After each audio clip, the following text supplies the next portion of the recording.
The harrowing of hell. Somewhere between Friday afternoon and Sunday morning in the 1st century of the Common Era, the canonical Gospels go silent.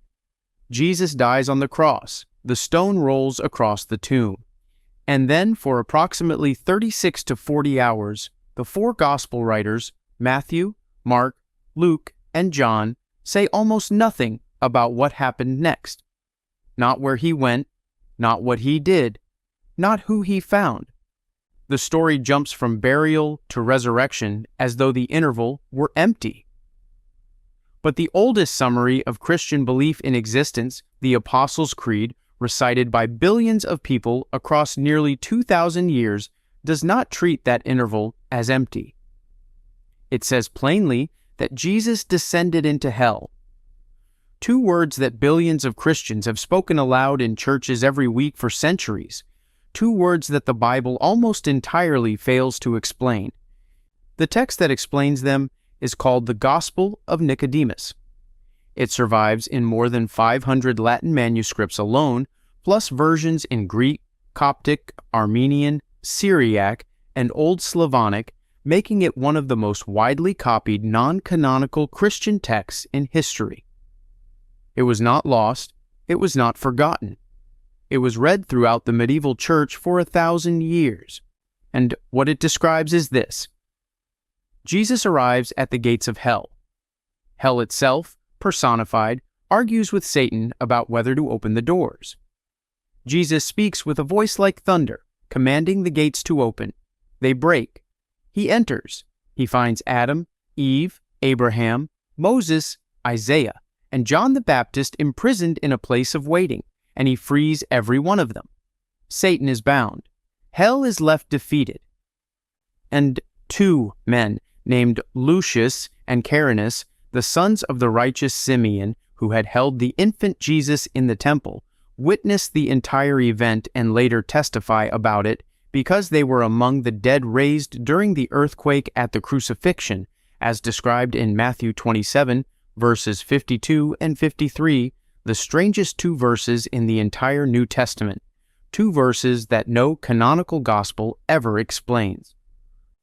The theological scholar Zbigniew Izydorczyk spent years cataloging the manuscript tradition of this text, and his 1993 study confirmed that the Gospel of Nicodemus was not obscure devotional material read only in monasteries. It was central. And the image it generated, called the anastasis in Byzantine tradition, the image of Christ descending into a shattered hell and pulling Adam and Eve out of the darkness by the wrists, became the primary image of the resurrection in Eastern Orthodox Christianity from approximately the 6th century onward. In Western Christianity, it decorated baptisteries, church walls, altarpieces, and illuminated manuscripts for a millennium. This is the most depicted scene in 1,000 years of Christian art. It narrates a story that is not in the canonical Bible. The theologian Alyssa Lyra Pitstick, in her 2007 study of the doctrine, documented that the precise meaning of the descent has never been resolved into stable Orthodox consensus because different answers to what happened during those 36 hours produce radically different theologies of hell. The canonical support for it is thin but real. 1 Peter chapter 3, verses 18 through 20, states that Christ went and proclaimed to the spirits in prison, who in former times did not obey. 1 Peter chapter 4, verse 6 adds that the gospel was proclaimed even to the dead. Ephesians 4, verse 9 states that Christ descended into the lower parts of the earth. The reformer John Calvin rejected the doctrine entirely, arguing that descended into hell in the creed referred to Christ's suffering on the cross, not a literal journey. The Catholic Church affirmed it as literal. The Eastern Orthodox Church built their entire resurrection iconography around it. The debate has never ended. It has simply been kept out of Sunday school. The mainstream view is measured and careful. The harrowing of hell is a doctrinal tradition with genuine scriptural roots in 1 Peter, affirmed in the Creed, but its narrative elaboration in the Gospel of Nicodemus is pseudepigraphical, meaning written under a false name long after the apostles, and its exclusion from the canon was a reasonable decision by councils seeking authentic apostolic testimony. What the dissent involved, its scope, and its results remains a matter of theological interpretation, not settled doctrine. But here is what the mainstream view does not resolve. 1 Peter 4, verse 6 uses the word gospel, which means good news. You do not proclaim good news to people you are leaving in prison. The verse implies salvific intent. And if the Gospel of Nicodemus was genuinely pseudepigraphical and spiritually unreliable, why did 500-plus Latin manuscripts copy it? Why did the Eastern Orthodox Church, which has maintained its theological tradition independently from Rome since the 11th century, make the anastasis its central resurrection image? Why did the Apostles' Creed include the descent at all, if it was understood to be theologically unimportant or narratively empty? Some researchers, including Universalist theologians in the tradition of Origen and modern scholars like David Bentley Hart and Hans Urs von Balthasar, have asked whether the harrowing of hell, taken seriously, dismantles the entire doctrine of eternal damnation. If Christ entered hell and proclaimed the gospel to the dead, does this establish that the boundary between life and death, between now and after, between hell and salvation, is permeable? Has it already been permeated once from outside by someone with the power to break gates?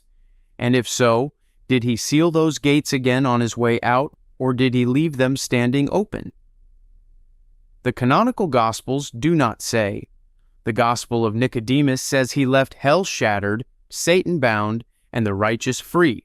And that answer, a hell whose gates are broken and whose end has already begun, may be the precise theological reason that particular text was never placed inside the Bible. A hell that was broken once is a hell that, by its own demonstrated nature, is not permanent. That is not a comforting doctrine for any institution that requires hell to be forever. Zoroastrian hell. The word paradise is not Hebrew. It is not Greek. It is not Aramaic. It is Old Persian. It comes from the word paireidaisa, meaning a walled garden, an enclosure set apart from the wilderness outside. When Jesus speaks to the thief on the cross in Luke 23, verse 43, and promises him that today you will be with me in paradise, he is using a Persian word for a Persian concept developed by a Persian religion that had been describing both heaven and hell with structural precision for somewhere between 500 and 1,000 years before he was born. That religion is Zoroastrianism, and its afterlife is not a distant parallel to the biblical hell. It is, according to some of the most respected historians of religion in the world, the template from which the biblical hell was constructed, piece by piece, gate by gate, without a single acknowledgement anywhere in the canonical text. The sacred literature of Zoroastrianism, the Avesta, preserves hymns called the Gathas that are linguistically dated to approximately 1500 to 1000 BCE. These are among the oldest religious texts on earth, contemporary with the earliest Hebrew scriptural traditions, and they describe an afterlife whose structural elements should stop anyone who has read the Book of Revelation in their tracks. There is a judgment immediately after death. There is a bridge called the Chinvat Bridge, the bridge of the separator, that the righteous cross easily while the wicked find narrowing beneath them until it becomes a blade's edge and they fall into the darkness below. There is a weighing of the soul's deeds. There is a realm of fire, darkness, foul smell, and suffering for the wicked.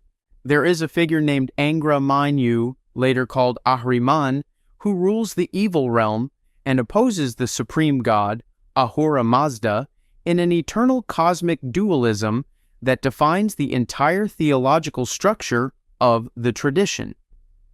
And there is a final renovation of the cosmos called Frashokaredi, in which evil is ultimately destroyed, and all souls, including the wicked, are eventually purified and restored.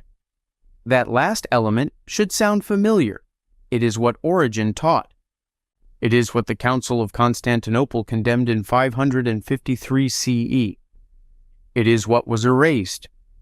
Mary Boyce, whose 3-volume A History of Zoroastrianism, published between 1975 and 1991, is the definitive modern scholarly treatment of the tradition, established that the Gathas can be linguistically dated to approximately 1500 to 1000 BCE, making core Zoroastrian theology 500 to 1000 years older than the developed Hebrew afterlife concept. The Hebrew word Satan, meaning adversary, undergoes a transformation so dramatic during and after the Babylonian exile that it constitutes a theological revolution.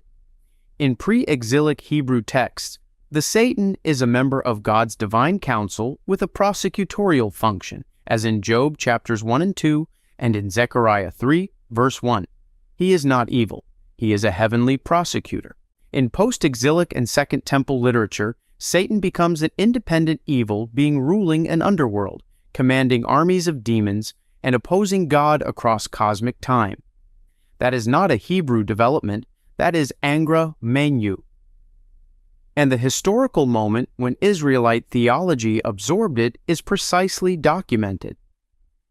The Babylonian exile, 600 to 500 BCE, when Cyrus the Great of Persia, a Zoroastrian king, conquered Babylon and liberated the Jewish captives. Isaiah 45 verse 1 calls Cyrus his anointed, using the Hebrew word Mashiach, Messiah. Cyrus is the only non-Israelite in the Hebrew Bible to receive that title. The political relationship between the returning exiles and their Persian liberators was not distant admiration. It was profound gratitude embedded in Scripture. And the theological exchange during that period was not, according to Norman Cohn, incidental.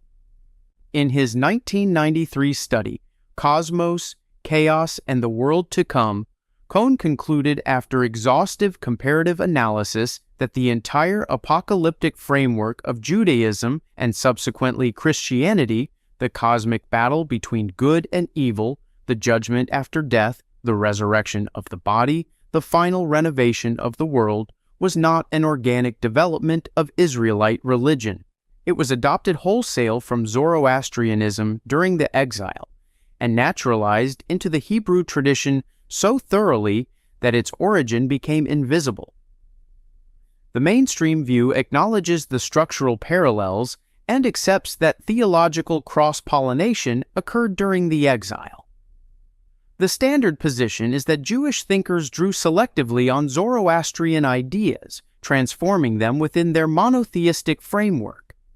Some scholars dispute the extent of the influence, noting that dating the Gathas precisely remains difficult and that some parallels may be coincidental developments reflecting a shared ancient Near Eastern cultural environment. But Cohn's conclusion is not that there was some influence. It is that the entire package arrived from Zoroastrianism in a specific historical moment with a specific political trigger. And if that is correct, then the hell described in the New Testament is not a divine revelation delivered through the Hebrew prophets across centuries of spiritual development. It is a Persian theological architecture built by Zoroaster's tradition, acquired during a military conquest and its aftermath, passed through exile theology, translated into Greek, and presented to the world as original revelation without once mentioning where the blueprint came from. The word paradise is in Luke 23. The word Zarathustra is nowhere in the Bible. Someone at some point in the formation of these traditions decided to present borrowed cosmology as original revelation. We may never know exactly when that decision was made. But the Persian word sitting in Jesus' mouth on the cross is a clue that has been in plain sight for 2,000 years. The Council of Constantinople and the deleted doctrine of hell's end. The year is 553 CE. The emperor is Justinian the most powerful Christian ruler in the world, builder of the Hagia Sophia, codifier of Roman law, a man who understood that theology and political power are not separate categories. He convenes a council in Constantinople, the Fifth Ecumenical Council, with a specific target, a doctrine that has been flourishing in Christian thought for 300 years, taught by the most prolific scholar in the history of early Christianity, affirmed in various forms by multiple theologians who were later venerated as saints. The doctrine is simple. Hell ends, not just for some, for everyone. Eventually, all souls, including Satan himself, will be purified, restored, and returned to God. The council condemns it. The scholar who taught it most completely, Origen of Alexandria, is anathematized, and the doctrine of eternal hell, the hell without exit, the hell without mercy, the hell that has governed Christian imagination ever since, is locked into place by imperial decree. Origen of Alexandria lived from approximately 184 to 253 CE. The historian Eusebius estimated that he produced 6,000 works, making him the most prolific author in early Christianity by an almost incomprehensible margin. His systematic theology, De Principiis, composed around 220 to 230 CE, contained his fullest articulation of the doctrine scholars call apokatastasis, from the Greek for restoration of all things. Origen argued, drawing on scriptural texts including 1 Corinthians 15 verses 28, where Paul writes that eventually God will be all in all, that the rational creatures God created, humans, angels, and even demons and the devil, were too fundamentally divine to be permanently destroyed or permanently separated from God. Purification might take multiple ages. It might involve profound suffering, but the end was restoration, not eternal torment. This was not a fringe idea. Ilaria Ramelli, whose 890-page study, The Christian Doctrine of Apokatastasis, published in 2013 by Brill, is the definitive modern treatment, documented that Gregory of Nyssa, one of the Cappadocian Fathers and one of the most venerated theologians in all of Christian history, explicitly taught universal salvation. Gregory of Nyssa was never condemned. His feast day is celebrated in both Catholic and Orthodox churches. He taught the same core doctrine as Origen, for which Origen was anathematized. The inconsistency is not a theological accident. It is a political fingerprint. The Second Council of Constantinople issued a series of specific anathemas against Origenism, declaring among other things that anyone who asserts the fabulous pre-existence of souls and shall assert the monstrous restoration which follows from it should be anathema. Justinian.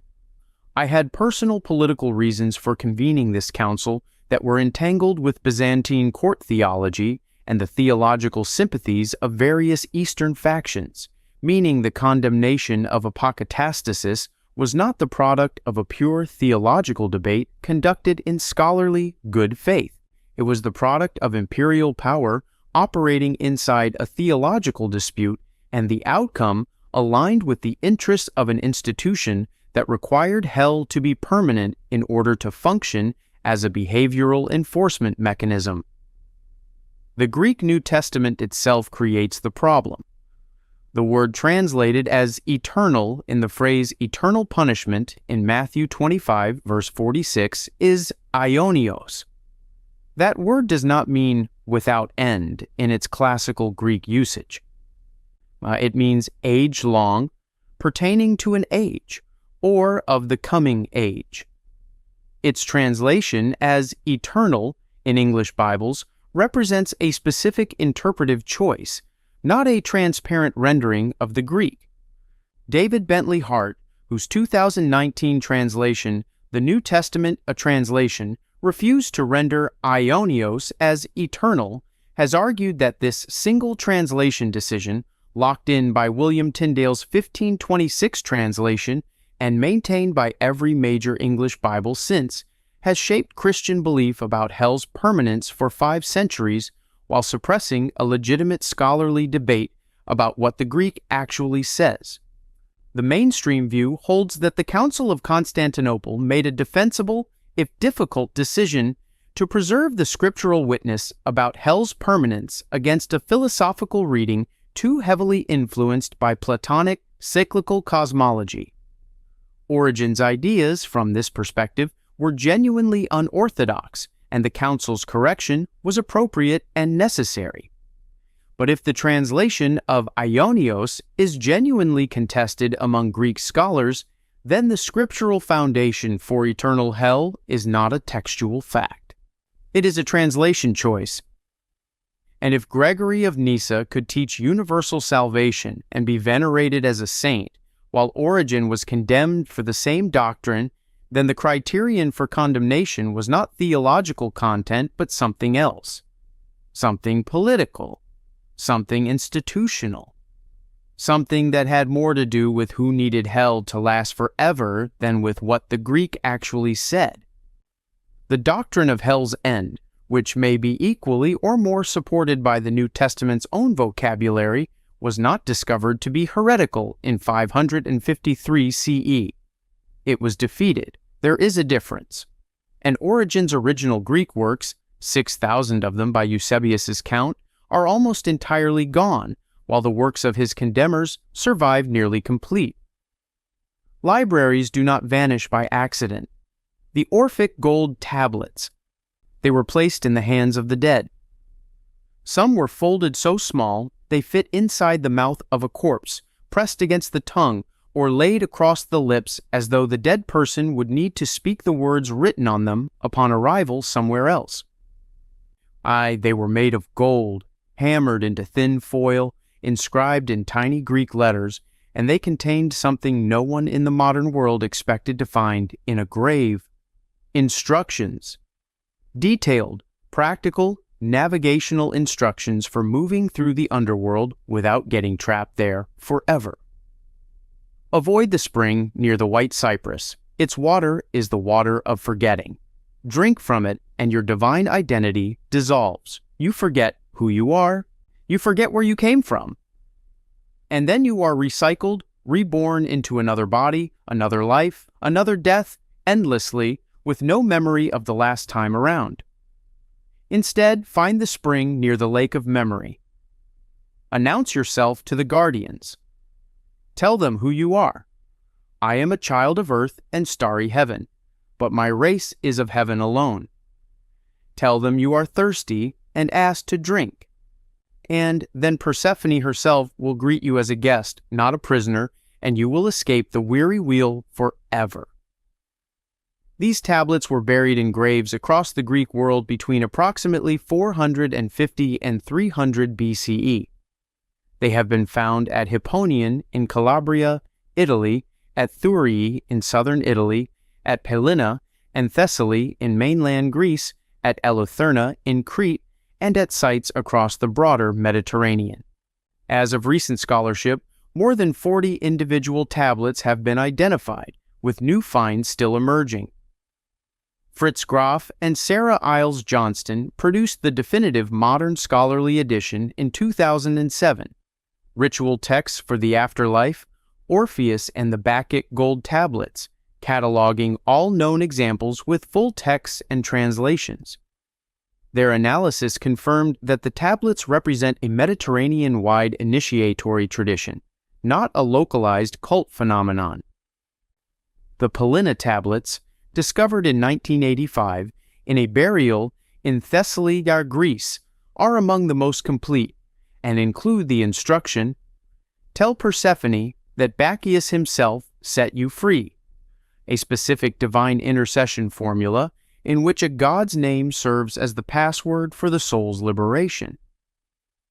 The structural parallel to the Christian concept of salvation through invocation of Christ's name is not vague. It is precise. A dead person, carrying a text that tells them to announce a divine name to the ruler of the underworld as the mechanism of their release, predates Christian soteriology by 400 years. The divine identity formula appearing on multiple tablets. I am a child of earth and starry heaven, but my race is of heaven alone, is the earliest documented example of the you are divine spiritual assertion that would later appear in Gnostic texts and in certain strands of Christian mystical theology. The Greek word for initiate in the Orphic tradition is mystes, from which the English word mystery directly descends. That same word, mysterion, appears throughout Paul's letters in the New Testament. 1 Corinthians 15 verse 51 opens with, I will show you a mystery. Ephesians 1 verse 9 refers to the mystery of his will. The technical vocabulary of Orphic initiation religion and the technical vocabulary of Pauline Christianity are drawn from the same Greek word field. And Paul traveled through exactly the regions, Thessaly, Corinth, southern Italy, where Orphic traditions were not ancient history, but living practice. A tablet from Thurii reads, I have paid the penalty for unjust deeds. I have flown out of the sorrowful, weary wheel. The wheel here is the Orphic cosmic wheel of reincarnation, the cycle of death and rebirth from which initiation promises escape. That same wheel appears in James 3, verse 6 in the New Testament, where the tongue is described as setting on fire the wheel of nature, using Greek terminology trochos tes geneseos, that is directly drawn from Orphic cosmological vocabulary. It is the only place in the New Testament where the Orphic wheel appears, dropped into a canonical letter without explanation, as though the author assumed the reader would know exactly what it meant. The mainstream view treats the Orphic tablets as evidence of Greek mystery religion, a respected and well-documented ancient tradition that offered initiates special knowledge about the afterlife. Structural parallels to Christianity are generally explained as reflecting the shared Mediterranean intellectual climate that shaped all ancient religions in this period, rather than evidence of direct borrowing. But Paul did not write his letters in a hermetically sealed Jewish vacuum. He wrote them in Greek to Greek-speaking communities in cities where Orphic traditions were active and visible. Some researchers, including Walter Burkert in Ancient Mystery Cults from 1987 and Marvin Meyer in The Ancient Mysteries, a Source Book, have documented extensive structural parallels between Orphic initiation theology and early Christian soteriology, including the death and resurrection of a divine figure, the initiate's identification with that figure, the promise of escape from the cycle of death, and the use of specific verbal formulas as the mechanism of salvation. The gold tablets physically buried in graves in the same regions where Christianity first took institutional root are not symbolic parallels. They are artifacts, objects, things you can hold. A hell with a navigation manual folded into the mouths of the dead, waiting 4 centuries for someone to find a use for the map. The Nag Hammadi Gospels, December of 1945. A farmer named Muhammad Ali al-Saman is digging for soft soil near the cliffs of Jabal al-Tarif in Upper Egypt, about 5 kilometers northeast of the town of Nag Hammadi. His mattock strikes something hard underground. He digs further and finds a sealed clay jar approximately 60 centimeters tall. Local tradition held that such jars sometimes contained jinn, malevolent spirits that could be released by opening the vessel. Muhammad Ali hesitated. Then he broke the jar open. Inside were 13 leather-bound papyrus books.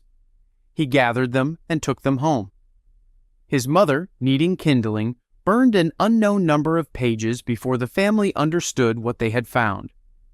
What survived was later confirmed to be the most significant cache of suppressed early Christian texts ever discovered: 52 separate documents in Coptic, carbon dated to the 4th century CE, but copying texts originally composed between 100 and 300 CE, texts that Bishop Athanasius of Alexandria had ordered destroyed in 367 CE. texts that describe a universe so different from canonical Christianity that reading them feels less like discovering a lost chapter and more like discovering a lost religion.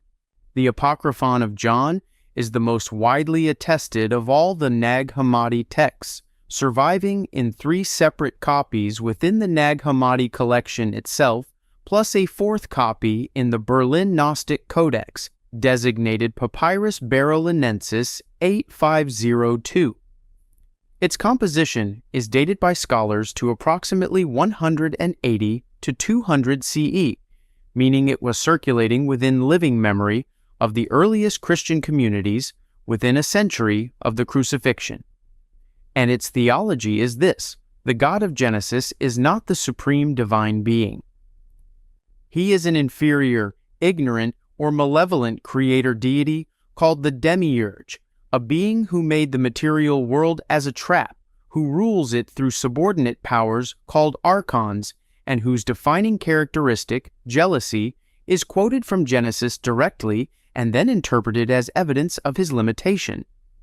A truly supreme God, the text argues, would have no need for jealousy and nothing to be jealous of.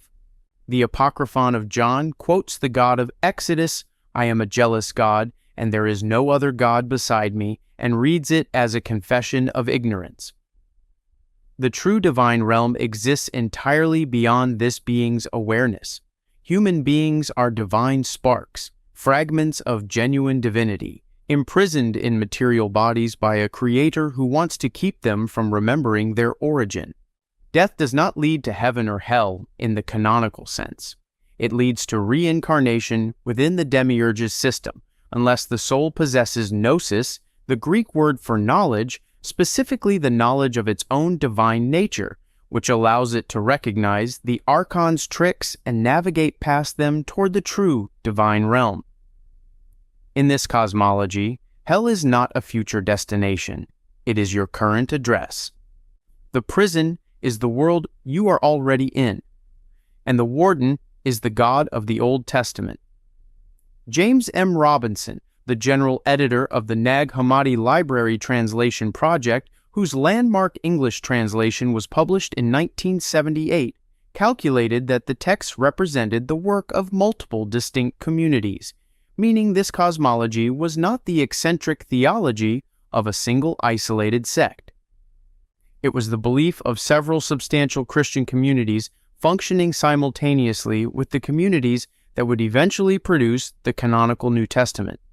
Irenaeus of Lyon, writing around 180 CE in Against Heresies, devoted 2 of his 5 books to refuting this tradition, spending more words on attacking it than on any other concern, which confirms not only that it was widespread, but that it was considered the most dangerous intellectual challenge the emerging Orthodox Church faced. The Gospel of Philip, found in Nag Hammadi Codex II, contains the sentence, "The world came about through a mistake," a single line referring to the Demiurge's creation act, which represents arguably the most radical theological claim in all of early Christian literature. Elaine Pagels, in The Gnostic Gospels from 1979, documented that the suppression of Gnostic Christianity was not primarily about theological error. It was about organizational structure. The hierarchical church, with its chain of bishop, priest, and deacon, was institutionally incompatible with Gnostic egalitarianism, which held that direct divine knowledge was accessible to any individual regardless of their position in a human hierarchy. The Nag Hammadi texts were not merely theologically threatening, they were organizationally revolutionary. And the document that ordered their destruction, Athanasius's Easter letter of 367 CE, has survived in full. The command to destroy these books is preserved in writing. The books themselves survived only because someone in a monastic community near Nag Hammadi chose to bury them in a jar in the desert rather than burn them. We know this version of hell only because of one act of defiance and one unbroken clay seal. Gehenna. You can visit hell right now, and it exists at coordinates 31.7704 degrees north, 35.2257 degrees east. It is a valley just outside the walls of Jerusalem, green today, landscaped as a public park with walking paths and benches. Children play there. Tourists photograph the old city walls above it. In the 7th century BCE, it was a place where parents brought their children and burned them alive as offerings to the god Moloch. The fires burned for generations. Kings tried to stop them. The fires continued. And when a 1st century Jewish teacher from Nazareth stood on the slopes above this valley and used it as his primary image for what awaited the wicked after death, he was not reaching for a metaphor. He was pointing at something his listeners could see from where they were standing. And every English Bible ever printed translated the proper noun he used as a generic concept, collapsing a real, specific, documented place into a single 4-letter word that carries none of its original meaning. The word is Gehenna. It appears 12 times in the New Testament, 11 of those times on the lips of Jesus himself, in Matthew 5, verses 22, 29, and 30, Matthew 10, verse 28, Matthew 18, verse 9, Matthew 23, verses 15 and 33, Mark 9, verses 43, 45, and 47, and Luke 12, verse 5. The 12th appearance is in James 3, verse 6. In every English Bible, from William Tyndale's 1526 translation through the King James Bible of 1611 through the New International Version and the English Standard Version used in churches today, this word is translated as hell, but it is not the word for hell. It is a place name. It is the Aramaic and Greek form of the Hebrew Gehinnom, the Valley of Hinnom, and it appears as a geographic boundary marker in Joshua 15, verse 8, as a surveyor's landmark used to delineate tribal territory in ancient Canaan. This is a valley. It has coordinates. It is on a map. 2 Kings 23, verse 10, records that King Josiah, in the 7th century BCE, destroyed Topheth, which is in the valley of the children of Hinnom, that no man might make his son or his daughter to pass through the fire to Moloch. Child sacrifice by fire at this specific location is documented in the historical record of the Hebrew Bible. Jeremiah 7 verses 31 and 32 contains a prophecy that the Valley of Hinnom will be renamed the Valley of Slaughter because of what was done there, making it one of the most explicitly cursed geographic locations in the entire Hebrew Bible. Gabriel Barkay's excavation of the adjacent Ketef Hinnom site beginning in 1979 recovered tomb chambers used continuously from the 7th century BCE through the 1st century CE, including 2 tiny silver scrolls containing the priestly blessing from Numbers 6 verses 24 through 26, dated to approximately 650 to 587 BCE, making them the oldest surviving biblical texts ever found, older than the Dead Sea Scrolls by 4 centuries. The valley was continuously occupied and religiously significant across precisely the period when its name was accumulating theological meaning. The long popular explanation offered in sermons and commentaries that Jesus referenced Gehenna because it was Jerusalem's perpetually burning garbage dump has been challenged in recent scholarship. Jeremiah Johnston and other researchers have noted that no primary source document from the 1st century CE confirms the existence of a permanent garbage fire in the Valley of Hinnom. The image of a continuously burning rubbish heap repeated in millions of sermons as though it were documented fact appears to have been introduced into biblical commentary without primary source support, a detail that has been passed from generation to generation of preachers without anyone checking the original sources. The Mishnah, the early rabbinic legal compilation in tractates Rosh Hashanah 16 and 17, describes Gehenna as a place of post-mortem purification and punishment, but limits its duration to a maximum of 12 months for most sinners. The most wicked suffer longer. But the Mishnah's Gehenna is not eternal. It is corrective. The scholars who were most immediately contemporaneous with Jesus, who shared his language, his geography, and his cultural framework, did not understand the afterlife punishment site he was describing as a place of unending torment. They understood it as a temporary purification. The eternal hell of Christian tradition is a specific theological innovation applied to a word that its original users understood differently. David Bentley Hart, in his 2019 New Testament translation, rendered Gehenna consistently as Gehenna throughout, refusing to translate the proper noun as hell, and arguing in the accompanying volume that the standard translation has distorted Christian theology for centuries by substituting a medieval European concept for a complex first-century Jewish one. If Hart is correct, then every English Bible ever printed has rendered Jesus' most serious and frequent warnings incorrectly, not changed incorrectly. The editing did not happen in a council chamber or a burning library. It happened in every translation decision made across 5 centuries of English biblical scholarship, one word at a time, until the word for a specific burning valley outside Jerusalem became the universal term for the worst possible afterlife destination, carrying none of the geographic specificity, the historical horror, or the contested temporal scope that the original word contained. The Egyptian Duat. In 1300 BCE, the Egyptian afterlife was not a mystery.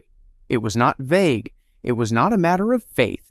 It was a bureaucracy mapped with architectural precision, administered by named officials, governed by specific procedures, and available for purchase.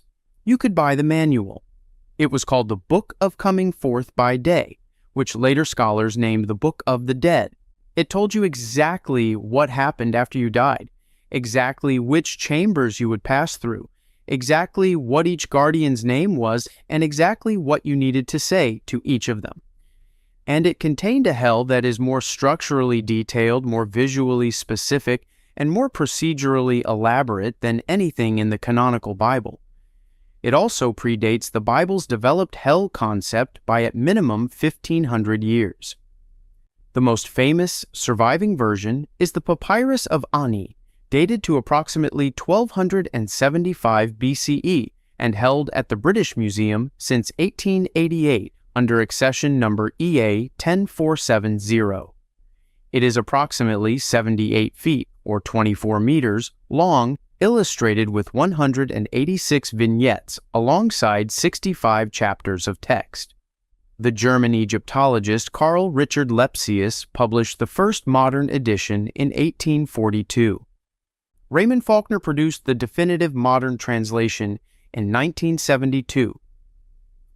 The text draws on earlier coffin texts from approximately 2100 BCE and pyramid texts from approximately 2400 BCE, meaning the tradition behind the Papyrus of Ani is itself at least 1,000 years older than the papyrus we can hold in our hands.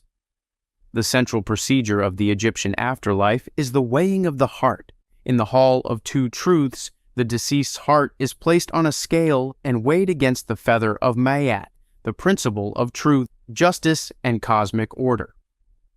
The god Anubis operates the scale.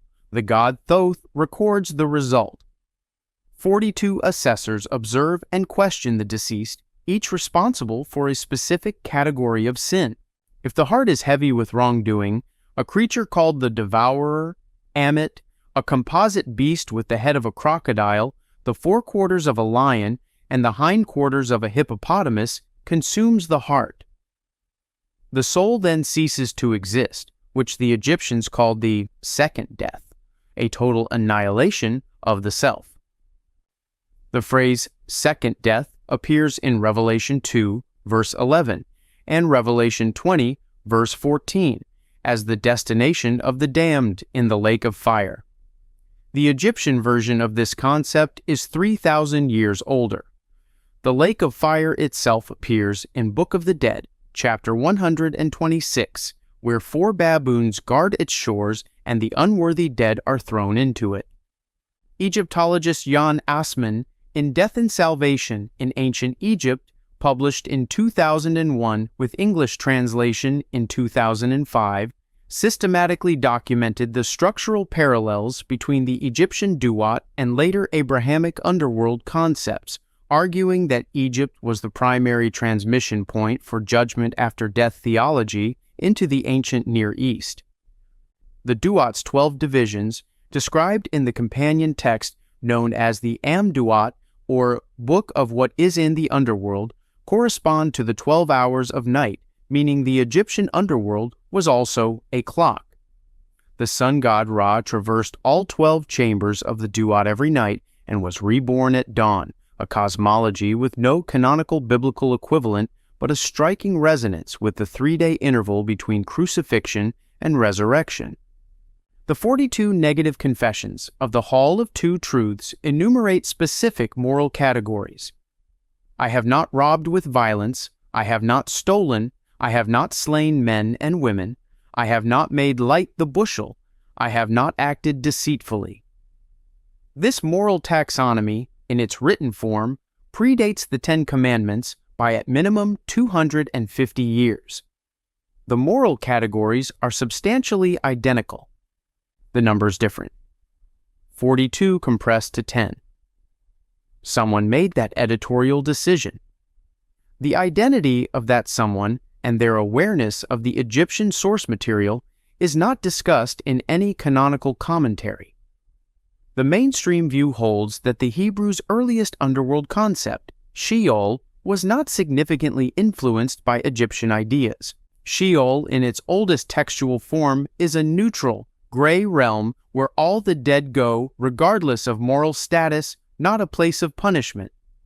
The judgment and punishment elements, scholars argue, developed later and independently, drawing more on Mesopotamian than Egyptian models. But the Book of Revelation's Lake of Fire and the Egyptian Book of the Dead's Lake of Fire are not vague conceptual parallels. They are the same image.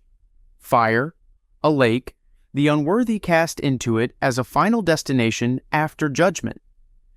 And Moses, if historical, was not a man who learned theology in a Hebrew school. Exodus 2, verse 10, states explicitly that he was raised in Pharaoh's household, educated as an Egyptian royal, which in that era meant immersion in the full theological curriculum of one of the world's most elaborate and visually detailed afterlife traditions. The Hebrews spent, according to Exodus, 430 years in Egypt. The idea that they absorbed none of the world's most sophisticated underworld theology during that time requires an intellectual isolation that the historical record does not support. And if they did absorb it, the next question writes itself. Where did it go, and who decided it should disappear? The Sumerian Kur. Before the Bible. Before the Hebrew alphabet. Before Moses, before Abraham, before the Exodus and the kings and the prophets, there was a city in what is now south-central Iraq called Nippur. And in Nippur, around 2100 BCE, in the scribal school attached to the great temple complex, a scribe pressed a reed stylus into wet clay and recorded a story that had probably been told for centuries before anyone thought to write it down. It was the story of the goddess Inanna descending into the underworld. It had 7 gates. At each gate, something was taken from her. Her crown, her earrings, her necklace, her breast ornament, her belt, her bracelets, her loincloth. By the time she arrived in the realm of the dead, she was naked and stripped of all power. The ruler of the dead sat on a throne. The dead were judged. And the underworld was a place of dust and silence from which no traveler returned unchanged. This story is older than the oldest book of the Hebrew Bible by at least 800 years, and it contains the structural blueprint for everything the Western world has ever called hell. The cuneiform tablets preserving the Sumerian underworld literature were excavated primarily from Nippur between 1888 and 1900 by the University of Pennsylvania's Babylonian expedition, directed by John Henry Haynes. Approximately 30,000 tablets were recovered from Nippur alone. The literary texts were translated and analyzed across the 20th century with landmark contributions by Samuel Noah Kramer, whose 1956 study, History Begins at Sumer, identified 39 specific firsts in Sumerian literature, including the first written account of a dying and rising god, the first flood narrative, and the first underworld journey, all of which have direct biblical parallels, and by Thorkild Jacobsen, whose 1976 study, The Treasures of Darkness, A History of Mesopotamian Religion, documented that the Sumerian Kur predated and structurally shaped every subsequent Near Eastern underworld concept, including Hebrew Sheol. The seven-gate structure of the Kur is explicitly enumerated in the text with a formula repeated 7 times, once per gate, once per item stripped away. At the first gate, the great crown was removed from her head. What is this? Be silent, Inanna. The rules of the underworld are perfect. They may not be questioned. 7 gates, 7 removals. A descent that strips the traveler of everything before the underworld receives them. Revelation's 7 seals, 7 trumpets, and 7 bowls of wrath do not have a clearly documented scriptural predecessor within the Hebrew Bible itself. The 7-gate structure of the Kur is 4,000 years older, structurally parallel, and unacknowledged in any canonical commentary. The river of the dead in Sumerian cosmology is crossed by a ferryman, known in the Akkadian version of the story as Urshanabi, a direct structural parallel to the Greek Charon and a functional antecedent to the liminal water crossing that appears in underworld traditions across the ancient Mediterranean.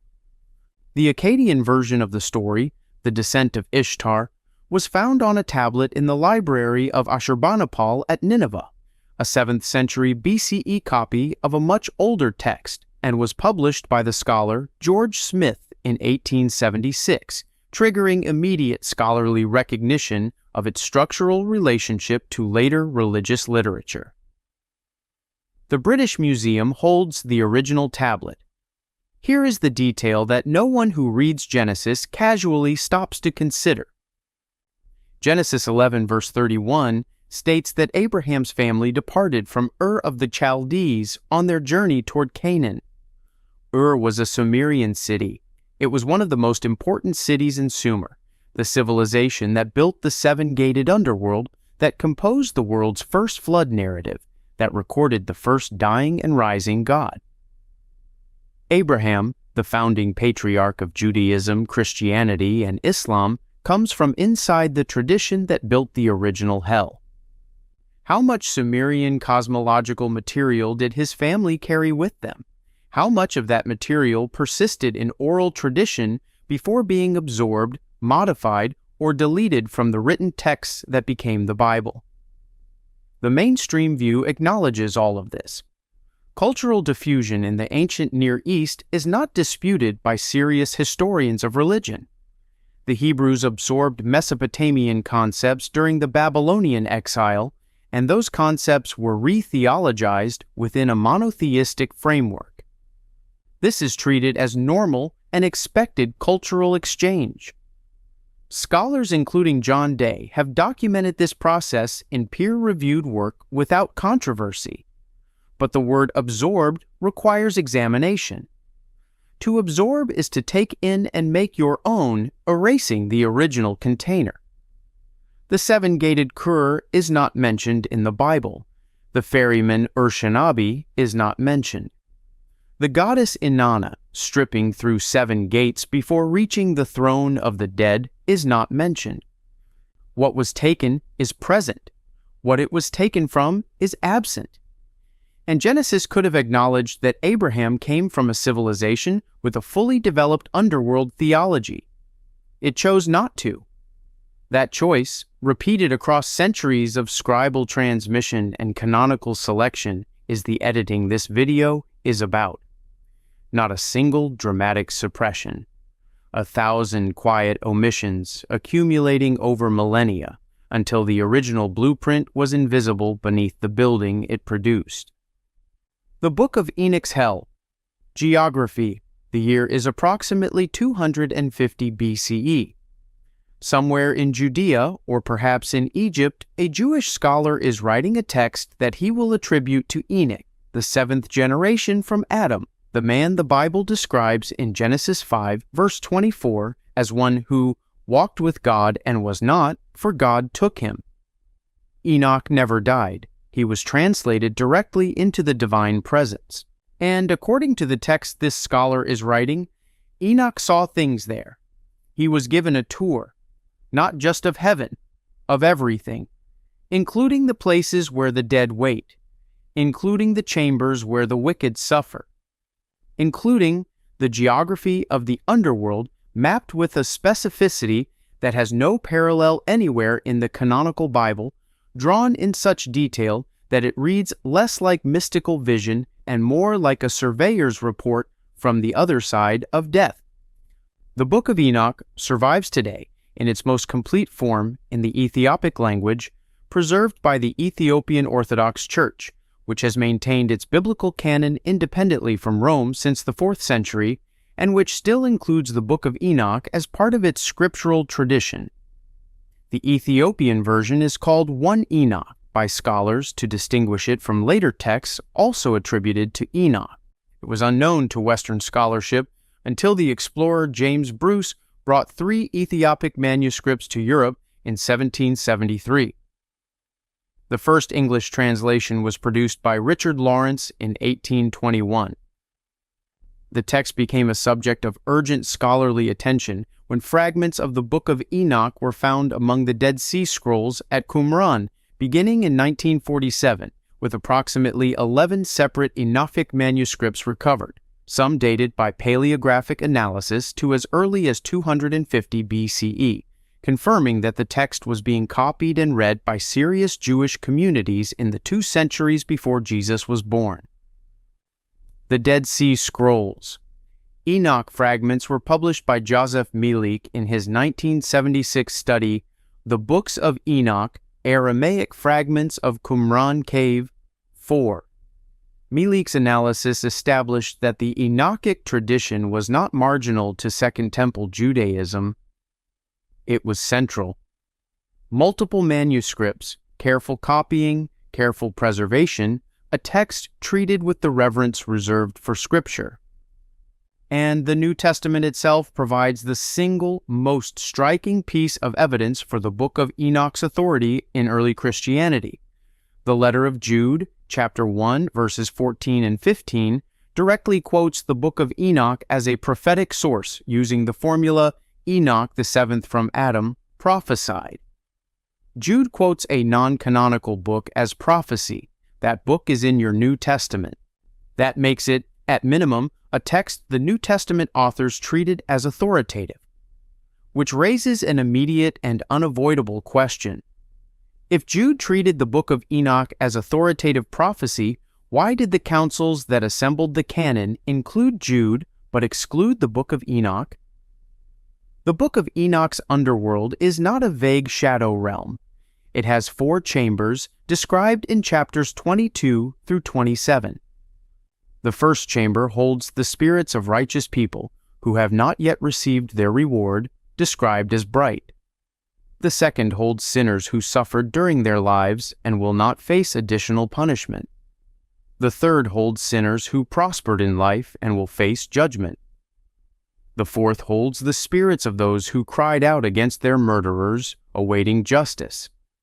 The underworld has springs of water and fire. It has named angel wardens, including Raphael and Uriel, supervising specific sections. It has temperature gradients, distinguishing cold from hot zones depending on the category of soul being held. This is not metaphor. This is architecture. Hell in the Book of Enoch has a floor plan. Clement of Alexandria, writing around 190 to 210 CE, quoted the Book of Enoch as authoritative scripture in his work Eclogae Propheticae. The church historian Origen, the most prolific scholar in early Christianity, cited it as well. Tertullian, writing around 197 CE, defended the Book of Enoch's canonical status explicitly in De Cultu Feminarum, arguing that it had been preserved by Noah on the ark and that its age and authenticity were beyond reasonable dispute. These are not fringe figures. Clement, Origen, and Tertullian are three of the most influential theologians of the early Church, and all three treated the Book of Enoch as scripture. The Council of Laodicea, in 363 or 364 CE, issued a specific list of acceptable books that excluded the Book of Enoch, representing one of the earliest formal canonical exclusions of the text from Western Christianity. The Ethiopian Church, whose canon was formed in the 4th century and has been maintained without Western interference ever since, never accepted that exclusion. The Book of Enoch is still scripture in Ethiopia today, and the Ethiopian version contains something the Western Church has almost never discussed, a passage in some manuscript traditions suggesting that the wicked in hell will eventually cry out and be heard, and that their punishment serves a temporal rather than eternal purpose. The same universalist implication that Origen taught. The same doctrine condemned at Constantinople. Present in a book that Jude quotes as prophecy, preserved by an African church that the councils of Rome never controlled. The mainstream view is that the Book of Enoch is a pseudepigraphical text of the Second Temple period, valuable for understanding the religious environment of early Judaism and early Christianity, but not authentically from Enoch, and therefore correctly excluded from the canon on grounds of apostolic origin. Jude's quotation is treated as an adaptation of a culturally current text for rhetorical purposes, not as an endorsement of the book's canonical status. But Jude does not say, as the writer of the Book of Enoch claimed. He says Enoch the seventh from Adam prophesied. He presents it as prophecy. He presents Enoch as a prophet. He treats the text as having the same authority any prophetic book has. If Jude is canonical, and the Book of Enoch is what Jude is quoting, then the reasoning required to keep one inside the Bible and the other outside it is not theological consistency. It is selection. And the hell that was selected out, the mapped, chambered, temperature-differentiated, angel-supervised underworld of Enoch's vision was replaced by the vague, eternal, undefined hell that an institution could wield without the complication of a floor plan. The Apocalypse of Peter. Somewhere in Roman Egypt around the year 135 CE, within living memory of the apostles, within a century of the crucifixion, a Christian community gathers and reads aloud a text they believe to be scripture. The text describes hell, not as a vague shadow realm, not as mere separation from God, not as a condition of the soul, as a place with zones, with specific punishments assigned to specific categories of sinners with the precision of a legal code. Women who braided their hair to attract men outside of marriage hang by those braids above a fire with no ceiling, suspended forever by the exact feature of their vanity. Men who followed them hang by the part of their bodies that desired. Blasphemers hang by their tongues over a lake of fire. Murderers sit in a pit of venomous creatures that never stop. Those who doubted righteousness stand half submerged in fire up to their knees. The text moves through category after category, matching sin to punishment with the systematic logic of a divine legal code. And for 2 centuries, in communities across the Roman world, it was read as the Word of God. The physical manuscript that brought this text back to the modern world was found in 1886 to 1887 during excavations at Akhmim in Upper Egypt, conducted by the French archaeological mission under M. Screbeau. The Akhmim fragment was discovered inside a monk's tomb, buried with the body. Someone thought this text important enough to carry into death. The codex containing it was published by Urbain Bourriant in 1892, triggering what scholar C.H. Turner later described as a scholarly crisis about what early Christianity had actually believed and taught. A second, more complete version of the text was identified in an Ethiopic manuscript in 1910. The full manuscript tradition spans Greek, Ethiopic, and fragmentary Arabic versions. The Muratorian fragment, held at the Biblioteca Ambrosiana in Milan and dated by most scholars to approximately 170 CE, is Christianity's oldest known list of accepted books. It explicitly names the Apocalypse of Peter as near-scriptural, listing it alongside the Apocalypse of John, which became the Book of Revelation, and noting that some among us do not want it read in church. That footnote is a document of a live debate, not a settled question. A contested vote? A fight that was still being fought in 170 CE, within the lifetime of people who had known the apostles' students. And the Muratorian fragment does not describe the Apocalypse of Peter as a forgery. It describes it as legitimate and contested. Clement of Alexandria, one of the most influential theologians of the early church, quoted the Apocalypse of Peter as authoritative scripture in Eclogi Prophetici, treating its held descriptions as doctrinal fact. The scholar Martha Himmelfarb, in her 1983 study, Tours of Hell, documented that the Apocalypse of Peter established an entire literary genre, the Hell Tour, that directly seeded subsequent texts, including the Apocalypse of Paul, and through a chain of transmission spanning more than a millennium, the structure of Dante Alighieri's Inferno, written between 1308 and 1320. The Apocalypse of Peter anticipates Dante's Contrapasso, the principle that punishment mirrors sin, by approximately 1175 years. Dante is considered the greatest literary vision of hell in Western history. Its structural DNA is traceable to a text that was voted out of the Bible. The Ethiopian version of the Apocalypse of Peter contains a passage not found in the Acmum Greek fragment, a passage in which Jesus tells Peter that all sinners will eventually be saved through Peter's intercession, that the punishments described are purgatorial rather than eternal, and that hell's purpose is corrective rather than permanent. This is the same universalist theology that Origen taught. The same theology condemned at Constantinople in 553 CE, preserved in the Ethiopian Apocalypse of Peter, in a text that the Muratorian fragment treated as nearly canonical in 170 CE, in a passage that received almost no mainstream theological discussion in 2,000 years. The mainstream view is straightforward.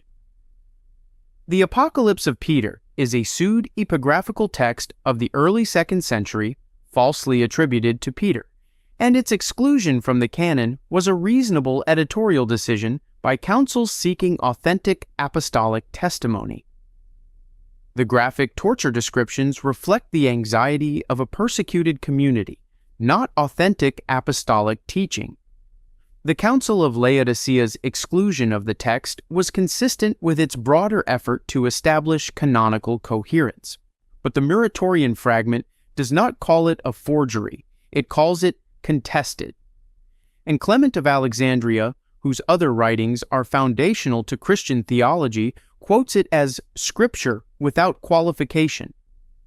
If Clement is trustworthy enough to be read and cited for his other theological work, on what basis do we selectively dismiss his treatment of this text? And the Ethiopian passage about universal salvation through Peter's intercession was not invented by a medieval scribe. It is present in a manuscript tradition that the Ethiopian Orthodox Church has maintained independently since the 4th century, the same church that preserved the Book of Enoch when the Western tradition discarded it, the same church whose independent canon now looks, item by item, like a library of everything the councils of Rome were afraid of. These are not isolated texts, they are pieces of the same pattern. a hell that was mapped in Sumer before Abraham left for Canaan, a hell that Egyptian bureaucracy administered in detail 1,000 years before Moses, a hell whose name was a real valley outside Jerusalem, translated into a concept by scholars who may not have understood or may have chosen not to convey what the word originally held, a hell whose end was taught by the most prolific scholar in early Christian history, condemned by an emperor with political motives, and preserved in a language that Rome never controlled, a hell that Jesus allegedly entered and broke in a story affirmed by the Apostles' Creed and depicted by a millennium of Christian art, contained in a text that survived in 500 manuscripts but was never added to the Bible. What connects all 10 of these items is not a single conspiracy. Conspiracies require coordination, and the suppression documented here spans 3,000 years, a dozen cultures, and hundreds of independent decisions made by scribes, translators, councils, and emperors who mostly never knew each other. What connects them is something more basic and more enduring than conspiracy. It is the recognition that hell is the most powerful idea in the history of human civilization, and that the details of hell matter enormously to the people who use hell as a tool. A hell with a map can be examined. A hell with an exit can be questioned. A hell with rest days can be tolerated. A hell whose name is a real place with a complex history can be contextualized. A hell that is eternal, undefined, irrevocable, and administered by an authority that defines the criteria for going there. That hell is a different kind of instrument entirely. The mainstream view of canonical formation is not unreasonable. Councils of scholars and theologians working under genuine uncertainty about which texts were authentic and which were later inventions made difficult decisions and documented their reasoning as best they could. The process was human and therefore imperfect, but it was not, from the mainstream perspective, primarily driven by a desire to control populations through fear. The texts excluded were excluded because they could not be reliably traced to apostolic origin, not because their content was convenient to suppress. The alternative view, supported by the evidence in this video, asks a different question. Regardless of the intent behind canonical formation, what was the effect? The effect was a hell that is vague enough to be deployed flexibly, permanent enough to be terrifying, and stripped of every specific detail, every map, every exit, every mercy, every rest day, every purgatorial implication that the excluded texts contained. Whether or not that effect was intended, it was the effect. And the people who made those decisions were not neutral scholars. They were human beings embedded in institutions that benefited from the result. The philosophical reflection this demands is not comfortable. If the hell described in every Bible is a composite assembled from Sumerian gates and Egyptian lakes of fire and Persian judgment bridges and Greek mystery religion and edited down by councils with political motives and locked into place by translation choices made 5 centuries ago, then the question, what does hell mean, is not a theological question with a fixed answer. It is a historical question with a very complicated one, and the people who have been told for 2,000 years that the answer is fixed and eternal and not subject to revision deserve to know that the fixity is not as old as it seems. You watched this video because you noticed something, because you walked into the building and looked at the architecture instead of just accepting the address. Most people accept what they're handed.